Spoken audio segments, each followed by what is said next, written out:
আসসালামু আলাইকুম। আমি মোহাম্মদ শরীফ, রোল 14, গ্রুপ B7। আজকে আমি কথা বলবো আমাদের ডেটাবেস ম্যানেজমেন্ট সিস্টেমের প্রজেক্ট নিয়ে, যে প্রজেক্টের নাম হচ্ছে এডুস্ফিয়ার। এটা একটা modern e learning management system. আমাদের এই প্রজেক্টের গোল হচ্ছে একটা লার্নিং ম্যানেজমেন্ট সিস্টেমের একটা ওয়েবসাইট বানানো, যেখান থেকে কেউ একজন তার প্রয়োজনীয় কোর্সটি করতে পারে। আমরা চেষ্টা করেছি এই জিনিসগুলো হচ্ছে ইউজার ফ্রেন্ডলি রাখার জন্য এবং এই ওয়েবসাইটটা সিকিউর রাখার জন্য এবং স্কেলেবল রাখার জন্য। আমাদের অবজেক্টিভ হচ্ছে কি একটা রোবাস্ট সিস্টেম তৈরি করা, যেখানে অথেন্টিকেশন থাকবে, কোর্স ম্যানেজমেন্ট থাকবে, এনরোলমেন্টের সিস্টেম থাকবে। আমরা এই প্রজেক্টটা করতে গিয়ে যে টুলসগুলো ইউজ করছি সেগুলো হচ্ছে ফ্রন্ট এন্ডে আমরা ব্যবহার করছি রিয়েক্ট.জেএস, ব্যাক এন্ডে ইউজ করেছি হচ্ছে নোড.জেএস, ডেটাবেজ ইউজ করেছি আমরা মাইএসকিউএল। এছাড়াও আলাদা আরো অনেক কি লাইব্রেরিজ আমরা ইউজ করেছি, এগুলো এক্সজেএস কোর্স। আমাদের এই সিস্টেমটা সাধারণত তিনটা আর্কিটেকচার বিভক্ত, যেটা হলো 3 টায়ার আর্কিটেকচার। প্রথমটা হচ্ছে প্রেজেন্টেশন টায়ার, 2 নম্বরটা হচ্ছে অ্যাপ্লিকেশন টায়ার, 3 নম্বরটা হচ্ছে ডেটা টায়ার। আমরা সাধারণত প্রেজেন্টেশন টায়ারটা তৈরি করেছি হচ্ছে রিয়েক্ট.জেএস দিয়ে, যেটা ফ্রন্ট এন্ডের কাজ করে। অ্যাপ্লিকেশন টায়ারটা আমরা তৈরি করেছি নোড.জেএস, যেখানে এক্সপ্রেস.জেএস ছিল, এটা হচ্ছে আমার ব্যাক এন্ডে কাজ করতেছিল। আর হচ্ছে ডেটা টায়ারটা আমরা হচ্ছে মাইএসকিউএল ডেটাবেস নিয়ে কাজ করেছি। আমরা সাধারণত নোড.জেএস দিয়ে হচ্ছে এপিআই এন্ড পয়েন্ট গুলাকে এমন ভাবে ম্যানেজ করার চেষ্টা করেছি যাতে সবার সাথে যোগ সাজস থাকে এবং সিকিউরলি কমিউনিকেট করতে পারে। অন্যদিকে ডেটাবেজের দিকে আমরা ফোকাস করেছি মাইএসকিউএল দিয়ে করার চেষ্টা করেছি, যেখানে আমাদের ডেটাবেজ স্কিমার সকল টেবিলগুলা ইনক্লুডেড আছে। আমাদের কোর মডিউল ফাংশনালিটিস হচ্ছে গিয়ে, যেমন স্টুডেন্টের ক্ষেত্রে আমরা বিভিন্ন কোর্সের ক্যাটালগ দেখতে পারবো, এনরোলমেন্ট ফ্লো আছে, এনরোলমেন্ট কোর্স আছে, প্রোগ্রেস দেখতে পারি। বা ইনস্ট্রাক্টরের ক্ষেত্রে দেখা যাচ্ছে তার নিজস্ব আলাদা একটা ড্যাশবোর্ড আছে, যেখানে হচ্ছে সে নতুন কোর্স ক্রিয়েট করতে পারবে, তার কোর্স কন্টেন্ট সে নতুন করে আপলোড করতে পারবে। এছাড়া আরো অনেক কিছুই পাওয়া যাবে, আমরা দেখবো। আর অ্যাডমিনের ক্ষেত্রে আমরা একটা স্ট্যাটিস্টিক ড্যাশবোর্ড দেখতে পাবো, যেখানে অনেক ফলাফল বা মানে হচ্ছে যারা ইউজার আছে তারা কিভাবে আছে। এছাড়া ম্যানেজমেন্টের ইউজার ম্যানেজমেন্টের কাজ করতে পারে অ্যাডমিন। আমাদের ক্রিটিক্যাল ফাংশনালিটিস গুলো হচ্ছে আমরা যেটা হচ্ছে এনরোলমেন্ট ফ্লো গুলো একটু ঠিকঠাক মতো কাজ করানো, যেটা হচ্ছে প্রথম স্ট্যাটাস চেক, এরপর হচ্ছে payment processing, final enrolment, record creation, এরপর হচ্ছে সিকিউরিটি দেওয়ার ডেটাবেজে, যেটা হচ্ছে কমন অ্যাটাক গুলোকে প্রিভেন্ট করবে।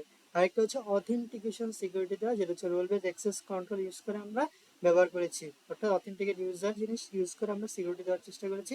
এছাড়াও আমরা চেষ্টা করেছি বাগ বিভিন্ন ইস্যুগুলো যাতে না আসে, এনরোলমেন্ট ফেল এগুলো যাতে না আসে, সেই জন্য আমরা অথেন্টিকেট ইউজার ব্যবহার করেছি। এখানে আমাদের ডেটা মডেলটা দেওয়া হলো, যেটা হচ্ছে ডেটাবেস স্কিমের একটা ওভারভিউ, যেখানে আমার ইউজার টেবিল আছে বিভিন্ন রোল প্লে করার জন্য, তো হচ্ছে কোর্সেস আছে, মডিউল লেসেন্স আছে, এনরোলমেন্ট আছে, রিভিউ আছে, পেমেন্ট সিস্টেম আছে। এছাড়াও আমরা দেখতে পাচ্ছি এদের মধ্যে কিছু রিলেশনশিপ আছে, যেমন হচ্ছে কোর্সের সাথে ইউজারের ওয়ান টু মেনি সম্পর্ক, আবার কোর্স টু মডেলের সাথে ওয়ান টু মেনি, আবার দেখেছি ইউজার এবং কোর্সের সাথে মেনি টু মেনি সম্পর্ক বিদ্যমান। আমরা যদি এবার আসি আমাদের কনক্লুশন, এটা সাধারণত একটা প্রজেক্ট ছিল, যা ছিল সাধারণত এলএমএস নিয়ে কাজ করা, অর্থাৎ লার্নিং ম্যানেজমেন্ট সিস্টেম নিয়ে কাজ করা। এছাড়াও আমরা চাই, এর কিছু লিমিটেশন ছিল আমাদের এখানে, সেটা হচ্ছে পেমেন্ট গেটওয়েটা আসলে ডামি ইমপ্লিমেন্টেশন ছিল, সেখানে আমরা আসলে ডাইনামিকলি কাজ করার সুযোগ হয়ে ওঠে নাই। এরপর হচ্ছে ফিউচার এনহান্সমেন্ট আছে আমাদের, যেটা হচ্ছে আমরা ভবিষ্যতে চাইলে অ্যাসাইনমেন্ট কুইজ ইমপ্লিমেন্ট করতে পারি। তারপর হচ্ছে আরো অনেক কিছু ইন্টিগ্রেশন করছে, যেমন real time communication tools use করতে পারি। তারপর হচ্ছে অ্যাডভান্স সিকিউরিটিও দিতে পারি। এই ছিল আমাদের স্লাইড। আমরা এখন আমাদের চলে যাব আমাদের মেন প্রজেক্টে। এটা হচ্ছে কি আমাদের প্রজেক্টের মেন কোডগুলা, যেখানে আমি হচ্ছে কোডগুলা করেছি। এই হচ্ছে আমার ব্যাকএন্ডের কোড। আমরা আসলে কোড দেখাচ্ছি না, আমরা একটু ডেটাবেসটা দেখে আসি। এটা হচ্ছে আমার সেই ডেটাবেস, মাইএসকিউএল ইউজ করে আমরা ডেটাবেসে যে টেবিলগুলো মানে হচ্ছে ইমপ্লিমেন্ট করছি, সেগুলো হচ্ছে এখানে আছে। আমরা যদি একটু খেয়াল করি, আমরা চাইলে আমাদের ইউজারগুলোকে আমরা আমাদের ইউজারগুলো আমরা দেখতে পারি যে কারা কারা আছে আগে থেকে যদি থাকে, আমরা যেহেতু আগে কিছু কাজ করেছিলাম, যেমন এই টেবিলগুলো আমরা দেখতে পাই। আমরা চাইলে নতুন করে অ্যাড করতে পারি, ডিলিট করতে পারি, সবগুলো আমরা ধীরে ধীরে আমাদের সেই প্রজেক্টের দেখব। আমরা একটু আমাদের প্রজেক্টে চলে আসি। এটা হচ্ছে আমাদের প্রজেক্টের হোম পেজ, যেটা আমাদের প্রজেক্টের নাম এডুস্ফিয়ার। আমরা উপরে একটা কোর্স লিস্ট বাটন দেখতে পাচ্ছি, তারপর হচ্ছে ডান পাশে লগ ইন রেজিস্টার বাটন দেখতে পাচ্ছি। আবার হচ্ছে শুরুতে আমরা হচ্ছে ভিউ অল কোর্স নামে একটা বাটন আছে, যেটা দিয়ে সাধারণত আমরা হচ্ছে সকল ধরনের কোর্স দেখতে পাবো। এখানে আমরা দেখতে পাচ্ছি যে এখানে কয়েক ধরনের কোর্স আছে, আমরা এগুলো দেখতে পাচ্ছি, এখানে সবকিছু দেখা যাবে। আমরা ভিউ ডিটেলস দিয়ে চলে এই কোর্সের ডিটেলস গুলো সম্পর্কে আমরা দেখতে পারবো, যে কোন কোর্স কি আমরা চাইলে এখন এনরোল করতে পারবো না, কারণ এটা হচ্ছে লগ ইন করা লাগবে। তো আমরা আমাদের হোম পেজে চলে যাই। তো আমরা শুরুতেই রেজিস্টার করি অ্যাডমিন দিয়ে। আমরা শুরুতে অ্যাডমিন দিয়ে রেজিস্টার করি। আমরা একটা অ্যাডমিনের নাম নেই, আমি নাম হচ্ছে এমডি শরীফ। আমি তার রোলটা নিচ্ছি হচ্ছে অ্যাডমিন। আমি একটা ফোন নাম্বার দিচ্ছি 014,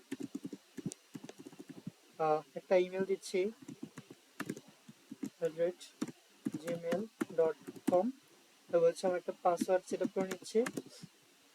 আমরা যদি এবার রেজিস্টার বাটনে ক্লিক করে আমরা এখানে হচ্ছে দেখো খেয়াল করে বলছে user with this email already exist, তার মানে এটা এই জিমেলতে আছে, তার মানে এই জিমেল ইউজ করতে পারবো না, আমরা অন্য জিমেল ইউজ করবো এখানে। তাহলে আমরা দেখি শরীফ 123 এটা নিয়ে আমরা কাজ করি। এবার রেজিস্ট্রেশন সাকসেসফুল হয়ে গেল।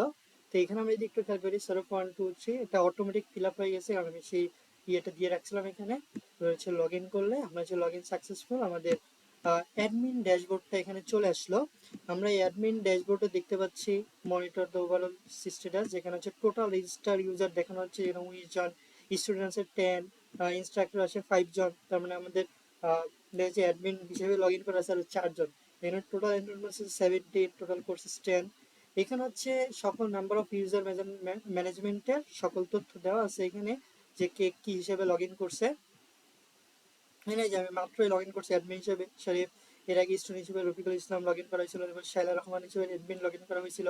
আমি চাইলে এদেরকে আবার রোল চেঞ্জ করতে হবে, ধরে আমি এদেরকে অ্যাডমিন থেকে আমি ইনস্ট্রাক্টর বানিয়ে দিব। এখানে কি করবো, অ্যাডমিন থেকে ইনস্ট্রাক্টর বানিয়ে দিব। দেখো role has been successfully update, এটা ইনস্ট্রাক্টর হয়ে গেল। আবার আমি যদি একটু খেয়াল করি, যেমন একে আমি চাই আবার অ্যাডমিন করে দিতে পারবো। আমরা যদি একটু খেয়াল করি অ্যাডমিন, সে আবার অ্যাডমিনে রূপান্তরিত হয়ে গেল। আবার আমরা চাইলে এদেরকে কেউ যদি কোর্স নিয়ে কোনো অকারেন্স ঘটায় ফেলে, তখন আমরা সেটা তাকে ব্যান করে দিতে পারি, আমরা সেটা তাকে ডিলিট করে দিতে পারি এখান থেকে। যে ডিলিট অপশন দিলে সেই যে ইউজার অটোমেটিক ডিলিট হয়ে যাবে। এই ছিল হচ্ছে অ্যাডমিন। আবার অ্যাডমিন চাইলে সেখানে কোর্স লিস্ট থেকে বিভিন্ন কোর্সের ডিটেলস দেখতে পাবে। এখানে প্রত্যেকটা সে বিভিন্ন কোর্স ডিটেলস দেখতে পাবে, কোন কোর্সে কি কাজ হচ্ছে।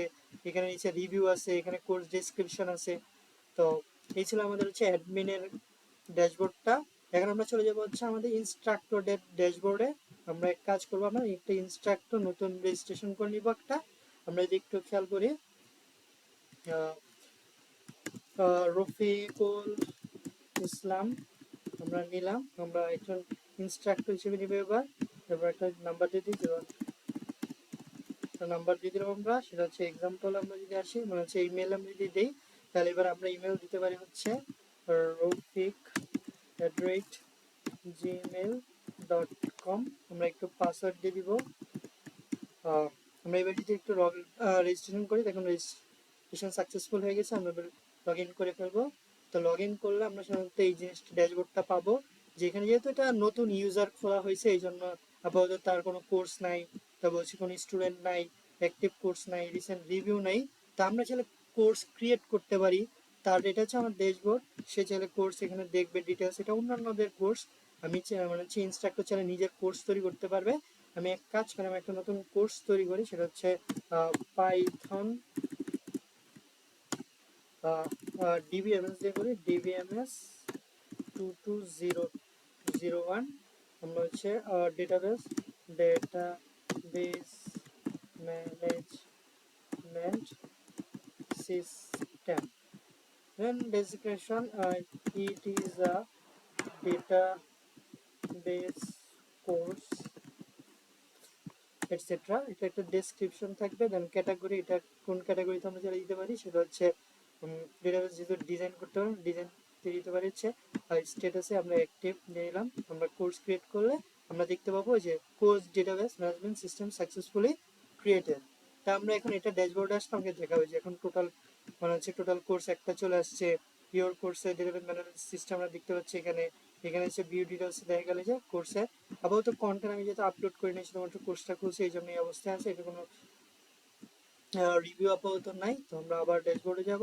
আমরা চাইলে এখন এই যে কন্টেন্ট ম্যানেজ করতে পারবো এইখান থেকে বিভিন্ন জিনিস। আমরা হচ্ছে মডিউল টাইটেল, আমি যেহেতু মডিউল দিই ইন্ট্রোডাকশন টু, মডিউলের নাম দেবো ইন্ট্রোডাকশন টু ডেটাবেস ডেটাবেস আমরা যদি মডিউল ক্রিয়েট করি, যে module successfully created, module create হলে এখন মডিউলের জন্য লেসন লাগবে, আমরা মডিউলটা সিলেক্ট করে নিই। ডেটাবেজের জন্য আমরা একটা লেসন দিব। লেসন হচ্ছে 1 নম্বর ফার্স্ট লেসন হচ্ছে what is database. What is database নামে আমি একটা ইউআরএল দিয়ে দিলাম, একটা ইউআরএল দিলাম। আমি অ্যাড লেসন দিলে একটা লেসনে অ্যাড হয়ে গেল। এবার যদি আমরা একটু খেয়াল করি আমাদের ড্যাশবোর্ডে যাই, তাহলে আমরা এখানে পাবো হচ্ছে ভিউ ডিটেলসে। ভিউ ডিটেলসে হচ্ছে এই যে আমাদের কোর্স কন্টেন্টের মধ্যে ডেটাবেস চলে আসছে। আমরা যদি হচ্ছে ভিডিও প্লেয়ারটা দেখি, এটা হচ্ছে আমাদের সেই ভিডিও প্লেয়ার, যেটা আমরা এখানে দেখতে পাবো। ভিডিও আপাতত এখানে ওই লিঙ্কটা কাজ করতেছে না, আমরা এখানে আসলে এই জিনিসগুলো খুঁজে পাবো। এই ছিল আমাদের ডেটাবেস ম্যানেজমেন্টের হচ্ছে ইনস্ট্রাক্টর ড্যাশবোর্ড। আমরা এখন চলে যাব হচ্ছে গিয়ে আমাদের স্টুডেন্ট ড্যাশবোর্ডে। আমরা স্টুডেন্ট হিসেবে লগ ইন করবো আরেকটা ইয়ে, সেটা হচ্ছে আমরা নাম দিই শারিফ। তবে হচ্ছে আমরা স্টুডেন্ট হিসেবে রোল করবো 015। আমরা একটা ইমেল দিব হচ্ছে @gmail.com। আমরা এখানে একটা পাসওয়ার্ড দিয়ে দিব, সেটা এখানে আমরা যদি রেজিস্টার করি আমাদের লগ ইন করতে পারবো। আমরা এখানে log in successful my courses. আপাতত আমি কোনো কোর্সে অ্যাড নেই। আমরা এইগুলো ছিল আমাদের ডেটাবেজে আমরা হচ্ছে কোয়েরি করে দেখতে পারি। এখানে আমরা যদি এটা দিই সিলেক্ট কোর্স, তাহলে আমরা এখানে কোর্সের ডিটেলসগুলো টিচারগুলো পাবো। আমরা হচ্ছে মেমরি শরীফ সবার শেষে অ্যাড করছে, এটা আছে। তারপর হচ্ছে আমরা কোর্সে গেলে, আমরা যদি একটু খালি কোর্সে গেলে নতুন কোর্স অ্যাড করা হয়েছিল সেটা আমরা দেখতে পাবো। নতুন কোর্স, আমরা এই যে ডেটাবেস ম্যানেজমেন্ট সিস্টেম নতুন কোর্স ডেটা এন্ট্রি করছিলাম সেটাও আছে। এগুলো হচ্ছে আমরা এখানে কোয়েরি করলে সবকিছু দেখতে পাবো। তো আমরা সেখানে তো এটা হচ্ছে স্টুডেন্ট ড্যাশবোর্ড। স্টুডেন্ট চাইলে এনরোল করতে পারবে। আমরা যদি একটু খেয়াল করি যে সে হচ্ছে ঢুকে দেখবে এখানে কি কি আছে, প্রবাবিলিটি, ডেসক্রিপশন অনেক কিছু দেওয়া আছে। আমি চাইলে রিভিউ সাবমিট করতে পারি, তার আগে আমার হচ্ছে কোর্স এনরোল করতে হবে। আমি যদি এনরোল দেই এবং 0 কোর্স, দেন আমরা হচ্ছে এনরোল কমপ্লিট করতে পারবো। এখন আমরা যদি একটু খেয়াল করি আমাদের কোর্সের প্রিভিউগুলো চলে আসলো, আমরা এখন কোর্সের জিনিসগুলো দেখতে পাবো এখানে। তারপর হচ্ছে আমরা ড্যাশবোর্ডে গেলে আমাকে দেখাবে যে আমাদের ভিউ ডিটেলস, আমাদের কোর্স আসছে। তারপর হচ্ছে অ্যাসাইনমেন্ট থাকলে সেই অ্যাসাইনমেন্ট আসবে, কোনো গ্রেড থাকলে সেই গ্রেড দেখাবে। আমরা ভিউ ডিটেলসে আমাদের কোর্সের মানে কোর্সের জিনিসগুলো দেখতে পারি। এখানে প্রবাবিলিটি, ম্যাথ আছে, ম্যাথের এই জিনিসগুলো আমরা দেখতে পারি এখান থেকে। এরপর আমি চাইলে এখানে রিভিউ দিতে পারি, যেমন excellent, it is a very interesting course আমরা যদি দেই, তাহলে এটা আমরা যদি সাবমিট করি তাহলে রিভিউ সাবমিটেড, দেন রিভিউ একটা অ্যাড হয়ে যাবে যে আব্দুল শরীফ সে একটা রিভিউ দিছে। আবার এটা চাইলে সেই টিচার দেখতে পাবেন। আমরা যদি একটু খেয়াল করি আবার, এই ছিল আমাদের কোর্স লিস্টে। সে চাইলে একাধিক এনরোল করতে পারে। আমরা যদি একাধিক চিন্তা করি, এটা যে আমরা এখান থেকে এনরোল করতে পারি এই ম্যাথটা। তো আমরা যদি একটু খেয়াল করি এখানে আরেকটা জিনিস চলে আসছে, এই যে ম্যাথমেটিক্সের কোর্সের মডিউল চলে আসছে। আর এই জিনিসগুলো আবার যখন আমরা অ্যাডমিন দিয়ে লগ ইন করবো, তারপর হচ্ছে গিয়ে আমাদের ইনস্ট্রাক্টর দিয়ে লগ ইন করবো, সেখানে আমরা দেখতে পাবো এই জিনিসগুলোকে। এই ছিল আমাদের কোর্সের আমাদের ডেটাবেস কোর্সের টোটাল প্রজেক্টের ভিউ। Thank you.